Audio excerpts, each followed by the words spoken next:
Ok? Então, desculpa eu estar fazendo sentado, estou um pouco tonto, balançado, não quero cair no meio da pregação. E não seria muito legal. Não é pra ninguém. Segundo o Zé, é vergonhoso. Mas a gente vai estudar então um pouco sobre como o Espírito Santo funciona. Agora, algo que é importante entender é que realmente a gente acredita no Espírito Santo, acredita em estar cheios do Espírito Santo e quão importante isso é, e qual impacto que isso tem lá na nossa vida. Então, a gente vai tentar aqui ver e aprender um pouco mais sobre isso, ok? Então, vamos lá para João capítulo 3. Vamos, Yuri. Não, não é extra. Não é extra, não. Acabou a prova já, galera. Pode ficar tranquilo, não vai ter prova nessa aqui, mas é muito, como ela, isso aqui é um pouco mais complicado, tem muita informação dentro, tem até mesmo datas, então, parece que vocês tem até mesmo se não quiser tomar anotação, né? Tomar anotação, não, de verdade, tomar anotação das coisas mais específicas, né? Para você poder realmente prestar atenção e entender direito, que é um pouco confuso, ok? Então, João capítulo 3, nós vamos ler aqui no versículo 34. Diz assim: Pois aquele que Deus enviou fala as palavras de Deus, porque ele dá o Espírito sem limitações. Aqui ele está falando de Jesus Cristo, certo? Ele fala que aquele a quem Deus enviou, que é Jesus Cristo, ele deu o Espírito a ele sem limitações. O que significa que tem as outras pessoas têm limitações em como elas recebem o Espírito. Ok? Mas aí esse que ele fala que não tem limitações seria Jesus Cristo. Agora, claro, tem muitas coisas que Jesus Cristo ele tem mais do que a gente. Obviamente, né? A diferença dele que faz realmente essa diferença entre ele ser o Messias e eu ser só mais um pregador, né? Só mais uma pessoa, mais um discípulo, é gigantesca. Uma delas é isso, a medida do Espírito Santo que foi dada a ele. Então, claro, existe sim batismo com o Espírito Santo, então recebeu o Espírito Santo. Agora, o que existe também são as medidas em qual ele é dado para as pessoas. Legal? Então, claro, Jesus recebeu o Espírito Santo sem medida. Ele recebeu todos os escritórios, conhecidos como os offices, também sem medida, como ser rei, profeta e sacerdote, como nenhum outro teve na Bíblia. Então, ele recebeu várias coisas que nós, seres humanos, não temos. Agora, a gente vai tentar aprender sobre essas medidas do Espírito Santo que existe no decorrer da Bíblia. Ok? A primeira que a gente vai aprender são 3. Mas a primeira que a gente vai aprender é o Espírito Santo dentro de você. Então, quando que ele vem? Quando que ele é recebido? A gente pode ver lá isso em Atos capítulo 2, no versículo 38. Ok? Atos 2, versículo 38. Que fala assim que vocês chegarem lá. Vou dar um pouquinho de tempo para vocês chegarem. É mais importante essa parte. Atos 2, versículo 38.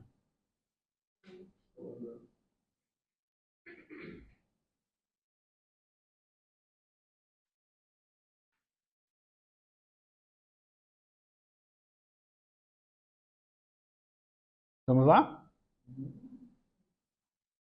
Ok. Atos 2:38 diz assim: Pedro respondeu: Arrependam-se e cada um de vocês seja batizado em nome de Jesus Cristo para perdão dos seus pecados e receberão o dom do Espírito Santo. Agora aqui que Pedro está falando, ele está pregando para eles, foi logo depois do Pentecostes ter acontecido. E ainda assim ele fala que eles receberiam o dom do Espírito Santo. Querendo dizer que eles ainda não tinham recebido. Agora, esse é onde a gente recebe o Espírito Santo dentro de nós. As 3 medidas são essas: o Espírito Santo dentro de você, sobre você e através de você. É ainda mais fácil de entender isso, até mesmo em inglês, que ele deixa bem separado.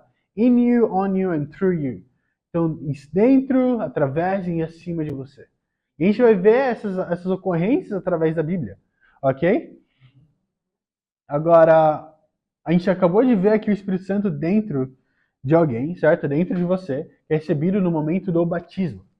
Certo? Então, ter realmente o Espírito Santo morando dentro de você. É o que Jesus Cristo mesmo promete. Né? Ele fala que enviará para ter conosco, para realmente receber esse presente que receberia. Ele fala o dom do Espírito Santo, esse presente que receberia, ser o Espírito Santo que nos convenceria do pecado. Agora, por que isso é importante na vida de um cristão? Porque se eu não tenho, se eu tenho aquele dom do Espírito Santo que é acima que a gente vai falar um pouco mais das características, praticamente seria os milagres, falar em línguas, todas essas coisas, ainda assim a convicção do pecado vem por meio do Espírito Santo que está dentro de você. Então, para a vida de um discípulo, ele poder viver uma vida realmente da forma que Jesus quis, que Deus quer que nós vivamos, a gente precisa realmente desse Espírito Santo dentro de nós. Então, por isso a necessidade de receber ele, a necessidade de ir atrás disso tudo, né? Então, porque o batismo é tão importante? Sim, pelo perdão dos pecados, mas o batismo também é o que te dá o poder de poder viver uma vida conforme o que Deus te pede para viver. Não vai fazer com que você se torne santo, sem nenhum pecado, nunca mais vai pecar, vai fazer mais nada de errado, porque você ainda tem essa natureza pecaminosa, mas ainda assim ele vai te dar uma chance de luta contra ela. Ótimo? Agora a gente vai ver o batismo com o Espírito Santo. Agora a gente vai ver algumas características que a gente vê realmente em Atos 2 e Atos capítulo 10. Então, esse batismo com o Espírito Santo em você, sobre você, ele acontece 2 vezes apenas na Bíblia. E não aparece mais. Então, por mais que as pessoas queiram acreditar que ele acontece diariamente, ou então como o milagre da Rua Azusa, né, que é um dos grandes reavivamentos das igrejas pentecostais, né, que chamam da igreja da Rua Azusa, que é o que aconteceu nos Estados Unidos. Aqui na Bíblia mesmo acontece apenas 2 vezes e por 2 motivos específicos, okay? Que são realmente ditados por Jesus Cristo mesmo. Não é apenas algo que eu estou falando, mas o que a Bíblia fala e mostra, como algo específico. Então a gente vai ver aqui em Atos 2 e Atos 10 qual que era esse momento e o que estava realmente acontecendo. Ótimo? Atos 2, vamos ler aqui primeiro o porquê que isso aconteceu, ok? Vamos lá em Atos 1. Atos 1, versículo 4. Dá um tempinho para vocês chegarem lá.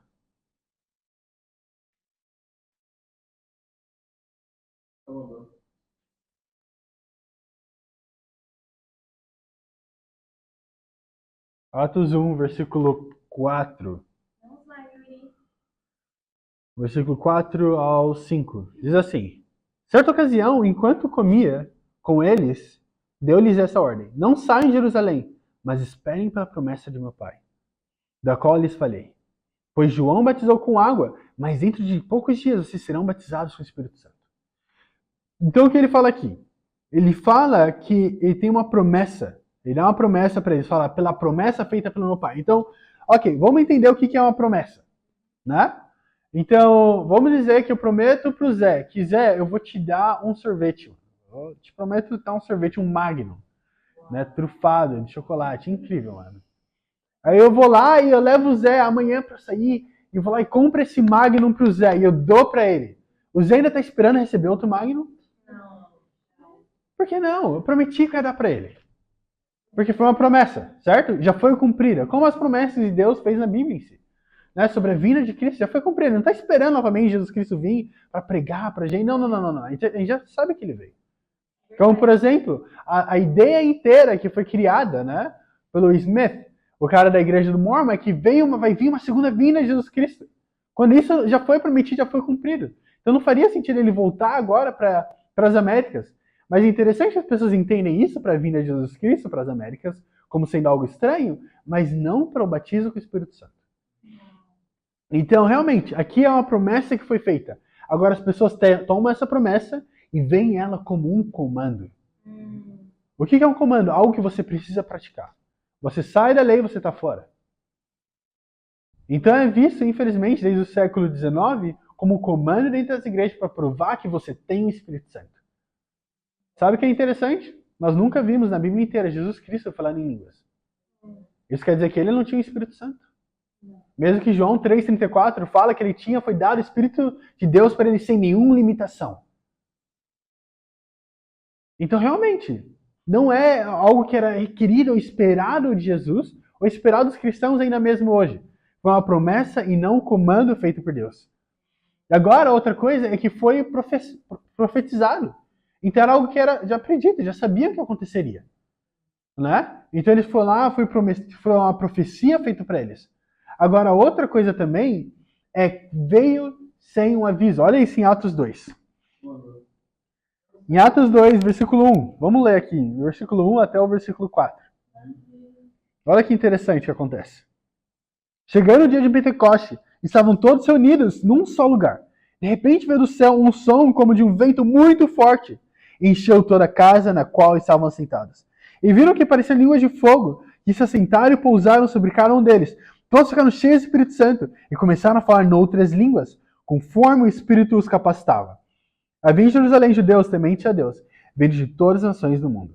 Agora, isso é interessante, né? Aqui ele está falando do dia do Pentecoste. Até mesmo a ideia de uma igreja pentecostal vem disso, né? Desse festival que era feito entre os judeus.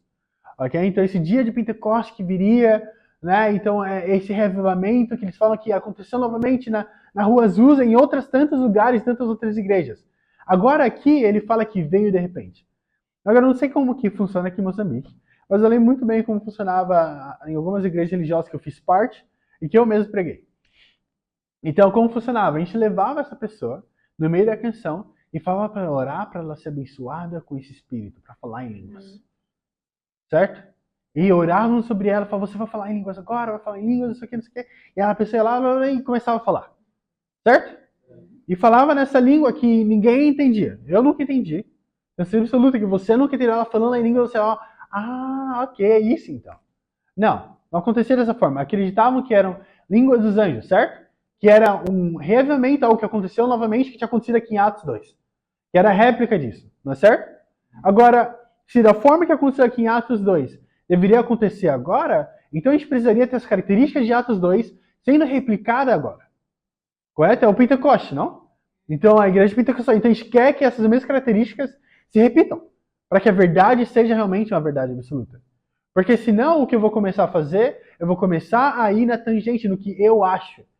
Então eu saio do que a Bíblia fala, na realidade da Bíblia, para entrar no que eu acho que seria aceitável. E começa a moldar as coisas. Então se eu quero pegar uma verdade bíblica para aplicá-la na minha vida agora, eu preciso aplicá-la por inteiro e não pelos pedaços.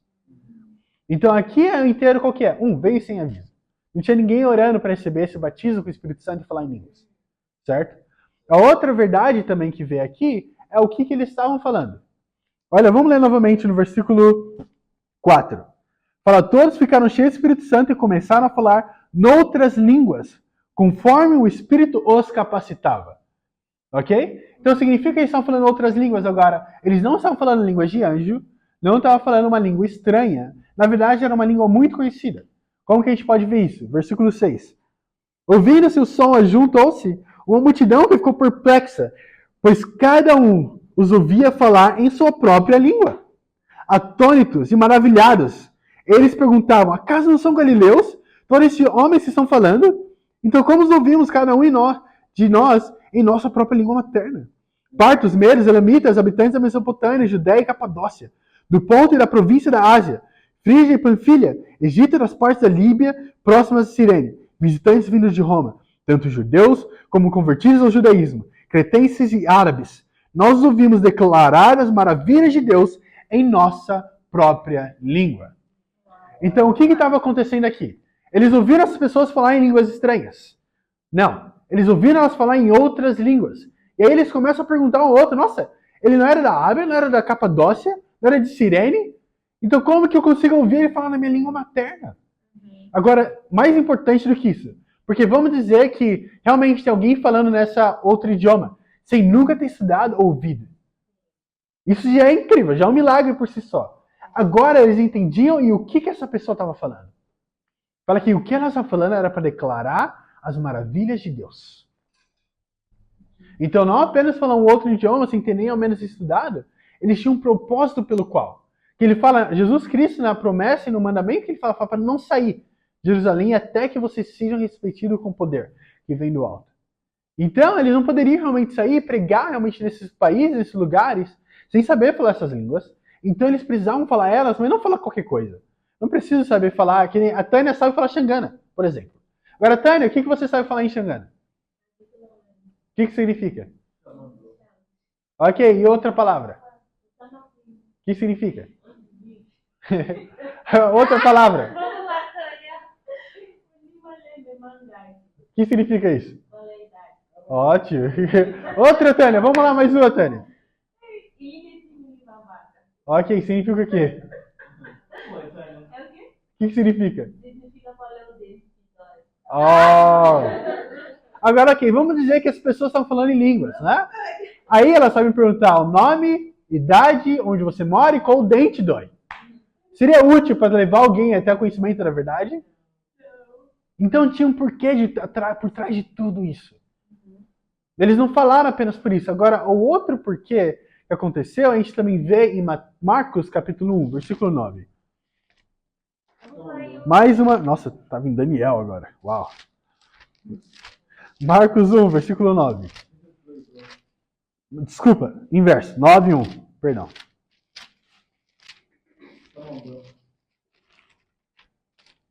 Vamos ver o que fala aqui em Marcos capítulo 9, versículo 1. Diz assim: Eles disse, garanto-lhes que alguns dos que aqui estão de modo nenhum experimentarão a morte antes de verem o reino de Deus vindo com poder. Agora, o porquê que veio também, o que era esse poder, tudo estava acontecendo. Era um marco da vinda do Reino de Deus. Era basicamente o start, o começo. O marco realmente de que viria, esse é o Reino de Deus. Essa é a promessa e esse é o selo que prova que realmente é ele. É o poder que realmente que ninguém, nenhum homem poderia fazer. Outra coisa interessante também que a gente não vê nas igrejas é a língua de fogo em cima da cabeça das pessoas. Eu não sei você, mas nenhuma das igrejas eu nunca vi. Talvez eu não seja espiritual o suficiente. Mas eu nunca vi a língua de fogo em cima da cabeça delas. Muito menos as portas se abrindo e janelas se abrindo por conta de um vento ensurdecedor que passava pela casa. Então, claro, é muito legal a ideia de falar que as pessoas estão cheias do Espírito Santo, porque estão falando coisas que nem mesmo elas entendem. Para um exemplo bem claro, eu falava em línguas. Isso nunca me fez mais santo. Isso nunca me levou a parar com pornografia e masturbação, nunca me levou a parar de mentir, nunca me levou a ser mais humilde, nunca me levou a matar meu egoísmo, nunca me levou a ter um devocional decente no meu dia. Então, mesmo que falasse línguas, ainda assim não mudava a minha vida. Conhecia muitas pessoas que falavam em línguas e estavam junto comigo indo para as baladas. O falar em línguas não vai mudar a vida de ninguém, porque não é algo real. Nunca foi, e começou muito depois de ter começado realmente a Bíblia. Né? Imagina, depois de 1000 e poucos anos depois, alguém começar agora, quer saber? Vamos fazer algo diferente. Por que a gente não adiciona essas palavras juntas aqui, e juntam, fala que é a língua dos anjos que eu recebi. E que as pessoas precisam ter também, em ordem para provar que ela tem o Espírito Santo. Então, realmente, é algo que começou feito por homens. Claro, a gente vê também isso em o outro porquê que a necessidade de vir em Atos, capítulo 1, versículo 8. Atos 1, 8 diz: Mas receberão poder quando o Espírito Santo descer sobre vocês, e serão minhas testemunhas em Jerusalém, em toda a Judeia, Samaria, até os confins da terra. Então, você lembra que eu falei que realmente para poder pregar a todos os povos, aqui está. Então, realmente, essa é a necessidade. Agora, outro também que me ajuda a entender isso é Mateus 7. Lá? Vamos lá para Mateus 7, versículo 22. Isso sim é uma escritura extra. Marquinhos. Pensei que era mais alguma coisa caindo aqui. Eita. Mateus 7, versículo 22. Mateus 7, versículo 22 ao 23. Diz assim: Muitos me dirão naquele dia: Senhor, Senhor, nós profetizamos em teu nome. Em teu nome nós expulsamos demônios. E não realizamos muitos milagres? Então lhes direi claramente: Nunca os conheci. Afastem-se de mim, vocês que praticam o mal. Olha isso. Ele está falando que quem praticou o mal aqui? As pessoas estavam lá praticando esse monte de milagres, certo? Porque isso mostra muitas verdades dentro disso, né? Uma delas, praticar milagres e essas coisas não significa que você está perto de Deus. Não significa que você tem um relacionamento profundo com Deus. Você pode fazer todos esses milagres, como essa pessoa falava. Ele declarava fazer. E sabe o que é o mais interessante? Jesus nem chama ela de mentirosa. Porque muito provavelmente essa pessoa estava realmente praticando esses milagres. Uau. Mas ele fala: afaste de mim vocês que praticam o mal. Então, realmente. Né? Vamos lá, Yuri, prega. Claro, né? Vamos lá para a próxima escritura. Vamos para Atos 10. Ok. Amém. Vamos lá para Atos 10, a gente vai só dar uma entrada aqui. Então aqui vai falar sobre o centurião, a segunda vez. Então eu falei para vocês no começo, isso aconteceu 2 vezes no Record da Bíblia, certo? Essa língua de fogo, falar em línguas estranhas e tudo mais, esses outros idiomas, 2 vezes. Agora, se o reino de Deus já veio, né, ali em Jerusalém, por que precisaria acontecer novamente então? Por que aconteceria uma segunda vez? Será que é para reafirmar? Vamos ver e entender o porquê. Ótimo? Então, em Atos 2, a gente vê o reino de Deus vindo durante esse festival judaico de judeus. Tanto judeus quanto convertidos ao judaísmo. Então, seria as pessoas que não são gentios. Naquela época, a ideia de um gentil, de um romano, grego, ou qualquer pessoa fora, né, como de Antioquia e pelos afins, conhecer o reino de Deus, ou se tornar um cristão sem ter se convertido ao judaísmo antes, era estranha. Então a ideia é que alguém precisaria seguir os costumes e tradições judaicas, se transformar no judeu, seguir realmente os costumes, para então poder fazer parte do reino de Deus. Agora, claro, obviamente, de acordo com Mateus 15, a gente entende que muitas das tradições foram criadas realmente por homens. E não necessariamente nós precisamos seguir elas. Certo? Como, por exemplo, uma tradição, que não é um pecado, mas foi criada por homem, o lobolo. Não é? Então, se alguém não seguisse, ela iria para o inferno? Não. Da mesma forma, os judeus tinham muitas tradições que eles tinham, que não necessariamente era para levar alguém para o céu, como de lavar as mãos, representado em Mateus 15 mesmo. Né? Agora a gente vai ver aqui em Atos 10, quando começa realmente a abrir as portas para os gentios. Ok? Mateus 10, versículo 1, diz assim. Havia em Cesareia um homem chamado Cornélio, centurião do regimento conhecido como italiano. Interessante, não? Ele era conhecido como italiano. Fala, ele e toda a sua família eram piedosos e tementes a Deus, davam muitas esmolas ao povo e oravam continuamente a Deus.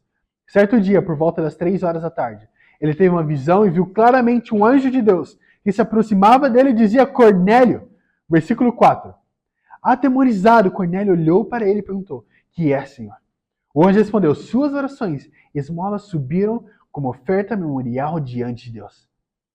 Agora mande alguns homens a Jope para trazerem um certo Simão, também conhecido como Pedro, que está hospedado na casa de Simão, o curtidor de couro, que fica perto do mar. Depois que o anjo lhe falou, se foi. Cornélio chamou 2 dos seus servos e um soldado piedoso dentre os seus auxiliares, e contando-lhes tudo o que tinha acontecido, enviou-os a Jope. Agora, aqui é a introdução de Cornélio, um homem piedoso e temente a Deus, que orava a Deus e fazia todas essas coisas. Realmente, alguém que acreditava no Messias, acreditava em Deus. E aí Deus fala que vê o coração dele, vê a oração e também as atitudes dele. E fala que isso tudo subiu como sacrifício memorial a Deus. E aí manda um anjo para ele, fala com ele, ele vai lá, fala para mandar esses 2 servos e o seu soldado, que também era piedoso, para encontrar com Simão Pedro. E aí que as coisas começam a ficar ainda mais interessantes. Porque agora, se você ler o versículo 9 até o versículo 23, fala que Pedro ele teve uma visão. Ok? Ele tem uma visão muito interessante. Vamos tentar ler, mas vamos ler aqui pulando algumas partes, ok? Fala assim no versículo 9. No dia seguinte, por volta do meio-dia, enquanto eles viajavam e se aproximaram da cidade, Pedro subiu ao terraço para orar. Tendo fome, queria comer. Enquanto a refeição estava sendo preparada, caiu em êxtase. Viu o céu aberto e algo semelhante a um grande lençol que descia à terra, preso pelas 4 pontas, contendo toda espécie de quadrúpedes, bem como de répteis da terra, aves do céu. Então uma voz lhe disse: Levante-se, Pedro, mate e coma. Mas Pedro respondeu: De modo nenhum, Senhor. Jamais comi algo impuro ou imundo. A voz lhe falou a segunda vez: Não chame impuro o que Deus te purificou. Isso aconteceu 3 vezes. E em seguida o lençol foi recolhido do céu. Enquanto Pedro estava refletindo o significado da visão, os homens enviados por Cornélio descobriram onde era a casa de Simão e chegaram à porta. Chamando, perguntaram se ali estava hospedado Simão, conhecido como Pedro. Enquanto Pedro ainda estava pensando na visão, o Espírito lhe disse: Simão, 3 homens estão procurando por você. Portanto, levante-se e desça. Não hesite em ir com eles, pois eu os enviei. Pedro desceu, não sei o que, versículo do 23. Pedro convidou a entrar e os hospedou. Agora, isso começa a ficar interessante. Aqui Pedro já começou a entender o significado da visão. Ele não estava querendo dizer apenas sobre comida e alimento, mas a verdade sobre os gentios. Então ele está mostrando, Deus está mostrando que, olha, eu purifiquei eles, eu quero que eles façam parte da minha família. Então o que seria o purificar? Olha, imagina o que acontecia muito e que poderia acontecer, era essa discriminação entre o povo de Deus e judeus, e agora quem Deus aceitou, os gentios. Então, depois do batismo, você não deveria ter nenhuma discriminação, ou então ver de uma forma diferente, porque Deus purificou eles. E aí Deus ela mostra para Pedro através de uma visão isso. E agora Pedro ele aceita de certa forma. E agora ele até mesmo chama para entrar na casa dele esses gentios, o que já é um feito gigantesco.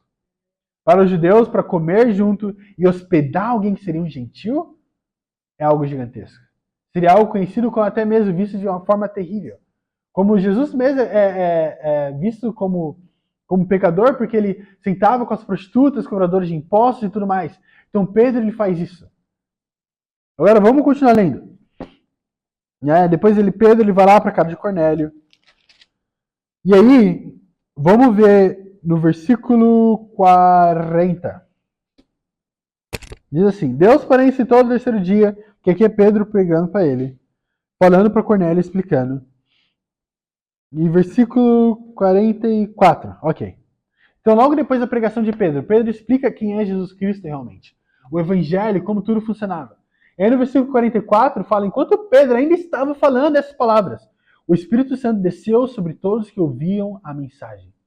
Os judeus convertidos que vieram com Pedro ficaram admirados que o dom do Espírito Santo fosse derramado até sobre os gentios, pois ouviram falando em línguas, exaltando a Deus. Realmente, da mesma forma que Atos 2, declarando maravilhas dele.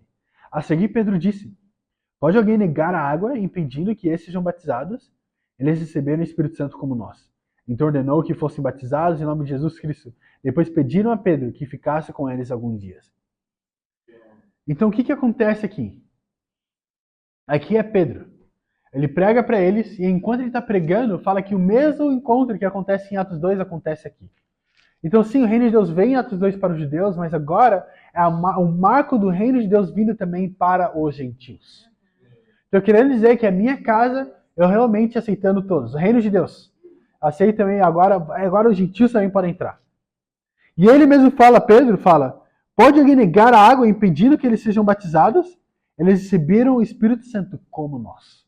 Mostrando que não tinha mais uma diferença. Se você olhar no capítulo 11, versículo 15, ele reafirma isso falando, quando comecei a falar, o Espírito Santo desceu sobre ele como sobre nós no princípio.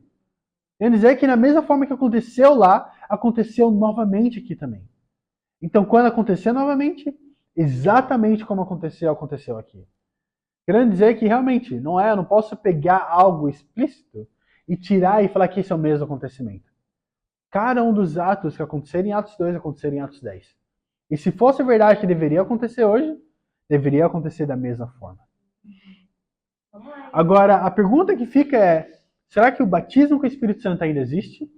Será que ainda está disponível hoje? Claro, a gente já viu coisas como é uma promessa, né? É para trazer o reino de Deus para os gentios e para os judeus. Mas será que ainda assim, apesar de tudo isso, pode acontecer hoje novamente? Vamos para Efésios, capítulo 4. A gente leu a escritura no último estudo. Vou tentar resumir o máximo que eu conseguir aqui desse estudo. Para fazer os dois de uma vez só. Efésios 4. A gente vai ler o versículo 4 ao versículo 6. Diz assim: há um só corpo, há um só espírito, como a esperança para a qual vocês foram chamados é uma só. Há um só Senhor, uma só fé e um só batismo. Ótimo. Então aqui ele fala que só tem apenas um batismo. Agora a pergunta é qual? Qual é esse batismo? A escritura aqui foi escrita por Paulo entre 60 e 62 depois de Cristo.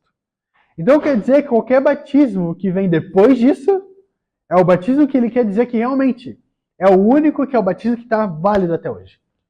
Se existe apenas um batismo, certo? Então não teria, algum deles não seria mais válido. Agora vamos tentar entender um pouco, né? Vamos lá para Atos 19, do versículo 1.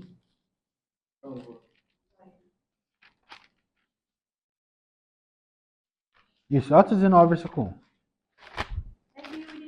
Vamos ver um dos tipos de batismo aqui. Fala assim. Enquanto Apolo estava em Corinto, Paulo, atravessando a região altas, chegou a Éfeso. Ali encontrou alguns discípulos.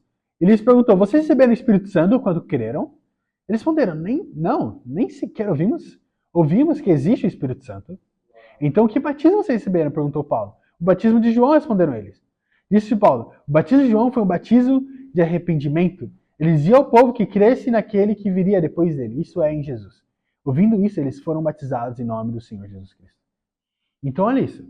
Então, aqui o que acontece? Esse único batismo que realmente Paulo está falando aqui agora, nesse momento, ele fala que, olha, eles receberam o batismo de João Batista. Mas fala que esse batismo não é válido porque agora tem o Espírito Santo. Vocês precisam do perdão dos pecados e precisam do Espírito Santo dentro de vocês. E vai lá e chama eles a serem batizados. Ok? Então, esse é o primeiro. Ele é o batismo que já está passado a partir do momento que começou o Novo Testamento.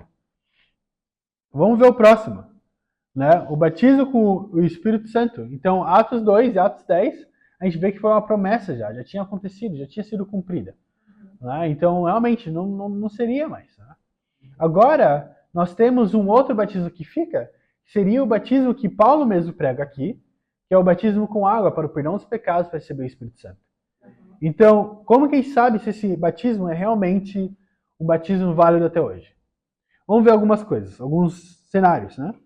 Vamos ver em Mateus 28, bem rapidinho. 28, 18 ao 20. Que diz assim: Então Jesus aproximou-se deles e disse, foi-me dada toda a autoridade nos céus e na terra. 19. Portanto, vão e façam discípulos de todas as nações, batizando-os em nome do Pai, do Filho e do Espírito Santo, ensinando-os a obedecer a tudo que eu lhes ordenei, e estarei sempre com vocês até o fim dos tempos. Esse, o batismo com água, em nome do Pai, do Filho e do Espírito Santo, para o perdão dos pecados, receber o Espírito Santo dentro de você. É o batismo que Jesus mesmo ele ordena para que nós façamos ao redor do mundo inteiro. Ok? Outra coisa também interessante. 1 Pedro, capítulo 3. Essa para mim é a que mais me ajuda. 1 Pedro, capítulo 3, porque tem algo mais interessante. Você lembra que Efésios foi escrito entre 60 e 62 depois de Cristo, certo? 1 Pedro foi escrito em 64. Querendo dizer que foi uma escritura escrita logo depois disso. Depois do que Paulo falou. Ótimo? Então vamos ver isso aqui. 1 Pedro 3. Vamos ler do versículo 20. 19. Só para dar um contexto do que ele começa falando no versículo 20. Fala, 1 Pedro 3, 19 fala, no qual também foi que pregou aos espíritos em prisão, que há muito tempo desobedeceram quando Deus esperava pacientemente os dias de Noé, enquanto a arca era construída. Nela, apenas algumas pessoas, a saber 8, foram salvas por meio da água. E isso é representado pelo batismo, que agora também salva vocês. Não é remoção de sujeira do corpo, mas o compromisso é uma boa consciência diante de Deus, por meio da ressurreição de Jesus Cristo. Então aqui ele mostra algo interessante. A Escritura ele fala que o batismo que a gente recebe agora, que nos salva, é o batismo na água. Que é não para a remoção de nossa sujeira, mas realmente para o perdão dos nossos pecados. Ele faz esse batismo que também o salva. Então, esse é o único batismo que é mostrado para a gente aqui, que vem depois de 60 anos de Cristo, que é 64, sendo então o único batismo disponível para a gente. Agora, isso é interessante. Então, ok, então esse batismo com o Espírito Santo, de falar em línguas e tudo mais, isso aqui, não sei o que lá, tem tantas escrituras da Bíblia que mostram realmente que ele não está mais disponível. Certo? Ok, agora, e os milagres? Né? E o dar esse mortal para trás, flutuar, todas essas coisas que acontecem. Será que ainda existem? Será que ainda está disponível? O que acontece com eles? Porque, realmente, né? A verdade é que tem muitas pessoas fazendo muitos milagres. Não é verdade? São um número grandioso de pessoas na TV, ou então em igrejas, fazendo a perna de alguém crescer, ou o manco começar a andar, coisas assim do tipo. Então vamos tentar ver como que ele vem realmente. Então, antes disso, só para não entrar lá por conta do tempo, a gente pode ver em 1 Coríntios. Né? A gente pode ver lá em 1 Coríntios, ele fala capítulo 12, versículo 5 até algum lugar, que eu não lembro agora, mas vocês podem ler depois. Que basicamente ele faz uma lista dos dons miraculosos, né? Quais seriam eles? Eu sei que tem sabedoria, tem fé, a cura, tem profecia, a distinguir espíritos, a interpretação de línguas e as línguas estranhas em si. Ok? Essas línguas novas, né? Então esses são alguns milagres, eu sei que tem outros, né? Mas não vou lembrar agora de cabeça. Agora, Marcos 16 fala que também tem outros também, que outros dons, que é 16 a 18, que fala que alguns poderiam até mesmo beber venenos e não morreriam, né? Ser mordido por cobras venenosas e não morreriam também. Agora, interessante, esse da cura, essas coisas muitas pessoas fazem. Mas eu nunca vi um pastor querendo lá bebendo veneno na frente de todo mundo, deixando uma cobra picar ele para ver se ele viveria ou não. Seria interessante vendo esse outro milagre acontecendo. Mas ok, agora como que realmente essas pessoas tinham esse poder? Como que elas recebiam? Tem vários tipos de imposição de mãos. Né? Tem uma que é para enviar pessoas, estou tentando só cortar o tempo, ok? No estudo mesmo você vai usar todas as escrituras. Mas tem uma que é para enviar pessoas, para abençoar elas, que está lá em Atos capítulo 13, né, no versículo 3. Né? Também tem para poder curar alguém, né, que é para orar, realmente, né, fala... Ananias, ele cura a cegueira de Paulo em Atos capítulo 9, e por aí vai. Agora, é interessante, importante entender e qual a importância dessa imposição de mãos. Por que era tão importante? Olha isso, Atos 8. Vamos ver porque, o que isso está relacionado, né, com os dons miraculosos. Atos capítulo 8. Esse capítulo inteiro é muito bom. Nós vamos ler do versículo 9, tá? Então aqui é logo após Estevão, desculpa. Stephen Stephen é em inglês. E Stephen é um irmão da África do Sul. Então, não é nenhum deles.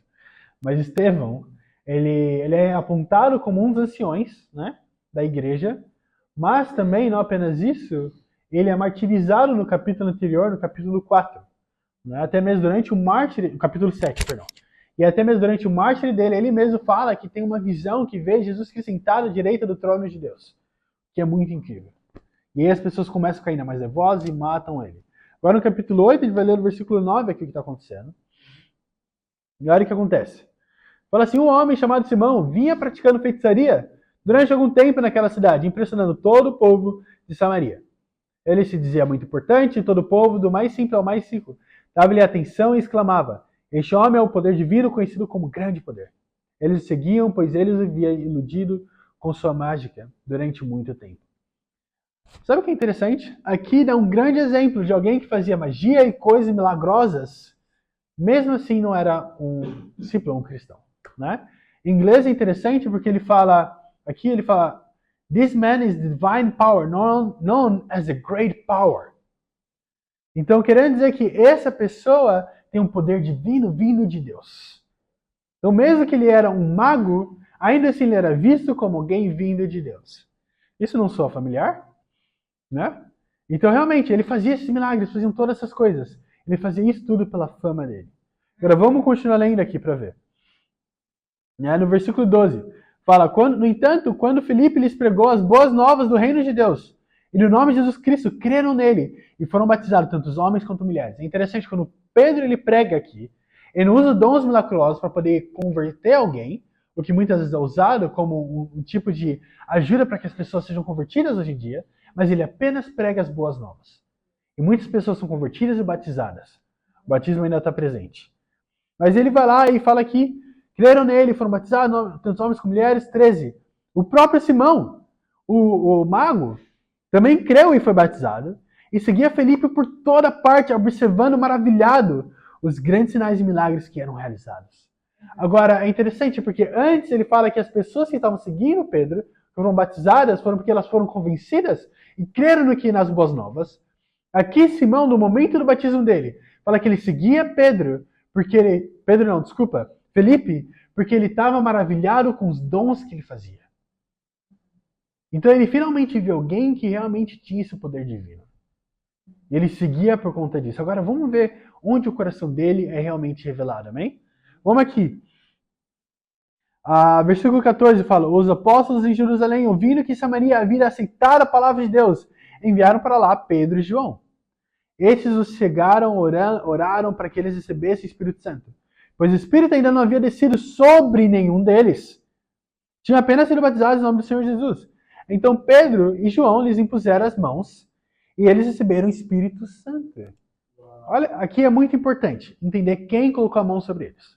Pedro e João. Quem era Pedro e João? Qual era o título deles? Qual era o papel? O role? Como é que fala? Apóstolos. Ótimo. Então, eles eram apóstolos, diferentemente de Felipe. Felipe era um cara top, incrível. Um dos caras, nossa, incrível. Foi lá, prega para várias pessoas. Ótimo, pregou até para essas pessoas. Converteu. Os apóstolos chegam depois da festa ter acontecido. Vários batismos. E aí eles vão lá e agora colocam em posição de mão. E aí então eles começam a ter esses dons miraculosos. Olha isso, vamos continuar lendo. Versículo 18. Vendo Simão que o Espírito era dado com imposição das mãos dos apóstolos, ofereceu-lhes dinheiro. E disse: Dê-me também esse poder para que as pessoas sobre quem eu puser as mãos recebam o Espírito Santo. Pedro respondeu: Pereça com você o seu dinheiro. Você pensa que pode comprar o dom de Deus com dinheiro? Você não tem parte nem direito algum neste ministério, porque o seu coração não é reto diante de Deus. Arrependa-se dessa maldade e ore ao Senhor. Talvez Ele lhe perdoe tal pensamento do seu coração, pois veja que você está cheio de amargura e preso pelo pecado. Uau! Olha isso, que terrível. Ele atrela a amargura e o pecado por ele tentar comprar o dom de Deus. Por ele ter entrado nisso tudo, porque ele tinha ficado maravilhado com as maravilhas, com todos esses milagres. E agora ele vai lá e oferece dinheiro para Pedro, falando: olha, põe a mão sobre mim, para que eu possa ter. Mas por que ele faz isso? Para que ele percebeu algo importante. Ele percebeu que esses dons eram apenas passados pela imposição de mão dos apóstolos. Isso é importante. Querendo dizer que alguém, para ter os dons miraculosos, o que seria necessário? Que um apóstolo colocasse a mão sobre eles. Agora, vamos trazer isso para os dias de hoje, certo? Tem muitas pessoas que chamam de apóstolos, não? Tem até mesmo igrejas apostólicas. No Brasil isso é muito comum também. Não é algo novo, perdão. E então, vendo isso, vamos ver então qual é a característica de um apóstolo. Como alguém pode se tornar um apóstolo? Vamos lá para Atos capítulo 1. Vamos lá, Yuri. Pega, irmão.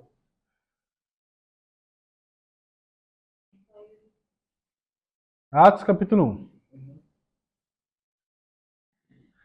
Atos capítulo 1 a gente vai ler aqui no versículo... Atos capítulo 1, basicamente no versículo 12, começam... Eles todos se unem, os apóstolos, mais a mãe de Jesus, a família dele. Eles estão orando para poder escolher um novo apóstolo, certo?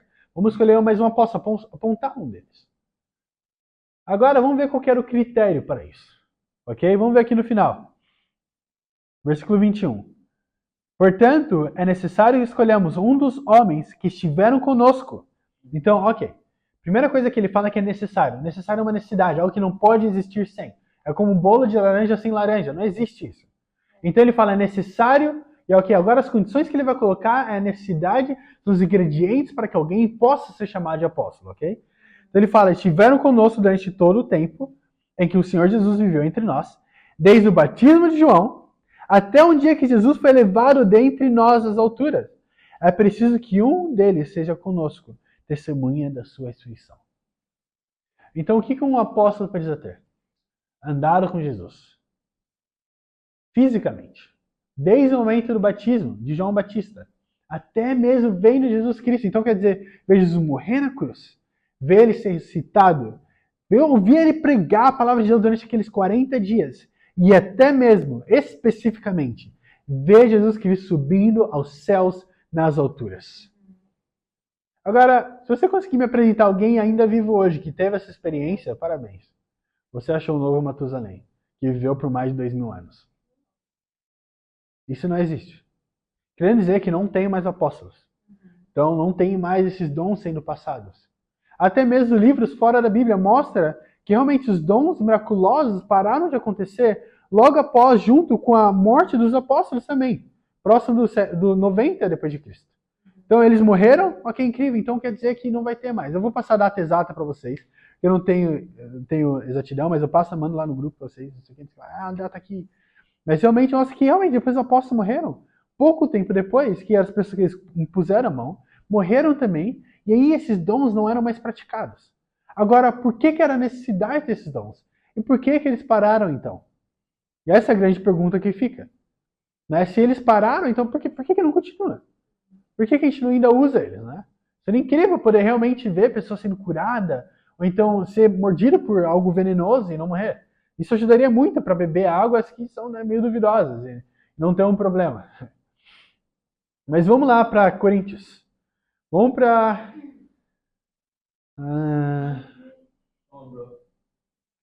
Ok, 1 Coríntios 13. Primeiro.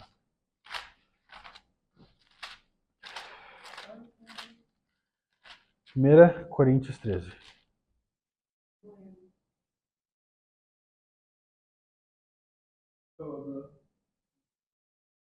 Versículo 8 ao 10. Então aqui é Paulo ensinando algo importante para a igreja. Olha o que ele ensina. O amor nunca perece, mas as profecias desaparecerão. As línguas cessarão, o conhecimento passará, pois em parte conhecemos e em parte profetizamos. Quando, porém, vier o que é perfeito, o que é imperfeito desaparecerá. Então aqui ele está pregando e ensinando, ele ensina algo importante, que é os dons miraculosos e as línguas eram presentes que eram temporários. E ele explica o porquê. Ele explica que é porque em parte a gente profetiza, em parte a gente conhece. Quer dizer que isso não é perfeito, porque infelizmente vem através de um homem. Então quer dizer que pode sim realmente ter muitos problemas dentro disso. Pessoas como Simão Pedro, o mágico aqui, que queria apenas para o seu próprio prazer, né? Para a sua própria fama, como ele fazia até mesmo antes de conhecer o Evangelho. Então ele fala, olha, em parte isso não é puro realmente. Então olha, vai cessar. E vai cessar quando algo puro realmente vier. Agora, muitas pessoas atrelam esse algo puro e perfeito como Jesus Cristo. Mas não seria isso. Quando é usada sobre a vinda de Jesus Cristo, é usado como realmente como macho, como masculino, né? Mas aqui ele usa realmente neutro. Então, querendo dizer que seria um objeto. Agora, a única coisa perfeita que veio realmente é a mesma descrita em João, que seria a palavra de Deus. Então, aqui que nós temos a palavra de Deus é o que é perfeito que veio pra gente. Então, no momento que isso viesse, seria um momento onde essas profecias, essas coisas não seriam mais necessárias. Porque agora a gente já tem o perfeito.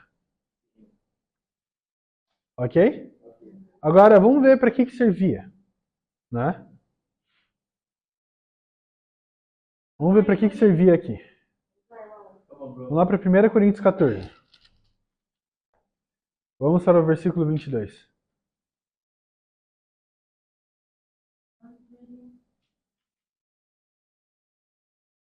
O versículo 22 diz assim: portanto, as línguas são um sinal para os descrentes e não para os que creem.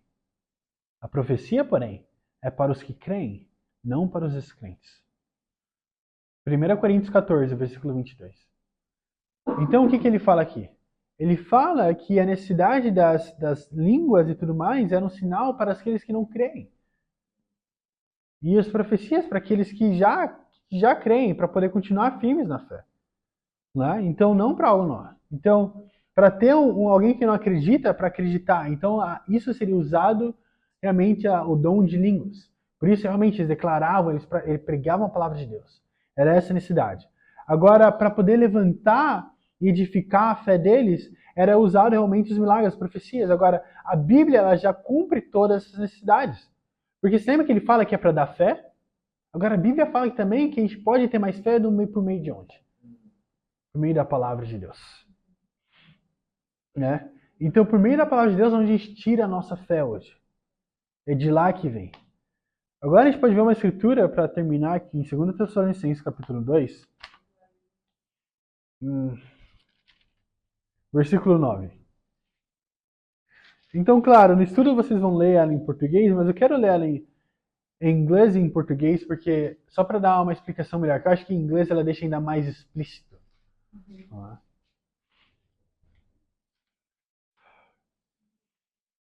2 Tessalonicenses 2:9.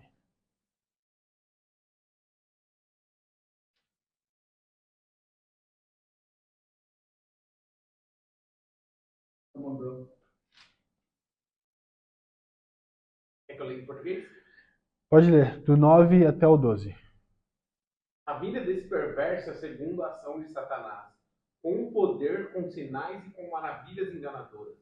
Ele fará uso de todas as formas de engano e injustiça para os que estão perecendo. Portanto, rejeitam o amor, a verdade que os poderia salvar. Por essa razão, Deus lhes envia um poder sedutor, a fim de que creiam na mentira, e sejam condenados todos os que não creram na verdade, mas tiveram prazer na injustiça. Ótimo, valeu. Perfeito, obrigado, irmão. Agora em inglês, versículo 9, diz assim, do 9 até o 12. They will be punished with everlasting destruction and shut out from the presence of the Lord and from majesty and his power. 10. On the day he comes to be glorified in his holy people and to be marveled at among all those who have believed. This includes you, because you believed our testimony to you. Oh, desculpa, tô lendo outro. Nossa, meu Deus. Aqui, achei, desculpa. Tava, nossa, que estranho, né? Mas aqui, versículo 9. The coming of the lawless, agora sim. One will be in accordance with the work of Satan, displaying in all kinds of counterfeit miracles, signs and wonders, and in every sort of evil that deceives those who are perishing. They perish because they refuse to love the truth and so be saved. For this reason, God sends to them a powerful delusion so that they will believe the lie, and so that all will be condemned who have not believed the truth, but have delighted in weaknesses. Então, olha isso. Deixa bem claro. Ele fala que o marco daquele que é sem lei, que viria sem lei, seria marcado por algo explícito. Ele fala que seria por sinais milagrosos. Não é interessante isso? Olha isso, a vida desse perverso é segundo a ação de Satanás, com todo o poder de sinais e com maravilhas enganadoras. Ele fala que isso seria um marco da vinda desse perverso, de Satanás. Eu poderia ter falado muitas coisas, mas isso é algo que realmente me dá muita fé. E aí ele fala que realmente são coisas que convencem as outras pessoas. Mas aí ele fala que quem vai ser convencido por isso? Ele fala que um tipo específico de pessoa será convencido por isso. Pessoas que se recusam a amar a verdade. E qual que é a verdade, a Bíblia? Então aqueles que se recusam a amar a verdade, aqueles que preferem continuar nesses sentimentos e emoções e o que tal pastor, então tal igreja, essa placa, aquilo, outro falou, essas pessoas se recusam a amar a verdade, amam mais a desilusão e o pecado onde elas estão, elas vão sim ser realmente condenadas. Elas vão ser entregues a essa mentira que realmente prova essa delusion. Como que é? Engano. Delusão, engano. Realmente, eles seriam entregues a isso. Então isso me dá muita fé e me ajuda a entender algo muito importante. Né? Porque realmente, ele fala que Deus mesmo ele vai entregar as pessoas a isso.